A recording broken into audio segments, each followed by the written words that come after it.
تھے انہوں نے اس خاتون کا صرف مذاق ہی نہیں اڑایا بلکہ اس طرح کی تمام سوچ رکھنے والوں کا مذاق اڑایا کہ آپ اگر ایسا کریں گے ہر وہ چیز جو دین سے جڑی ہوئی ہونے کے امکان ہوں گے ان سے متعلقہ کوئی ایسی چیز بھی ہوگی جو آپ کے لباس سے مس ہوگی تو اسے غستاخی قرار دیا جائے گا۔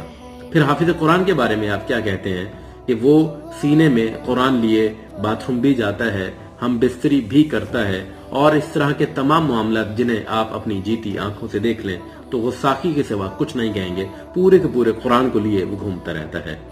چلیں جی، وہ ایک دل کا معاملہ ہے، ظاہر پر فتویٰ لاگو ہوتا ہے، لیکن جب ظاہر پر کوئی ایسی شے نہ ہو تب آپ کیا کہیں گے؟ اور پھر ان مولویوں کے بارے میں کیا کہیں گے جو سعودی عرب کے اندر ہونے والے ریمپ پر کلمہ طیبہ جسم پر لپیٹے ایک عورت کو ماڈلنگ کرنے کے باوجود یہاں پر خاموش رہے؟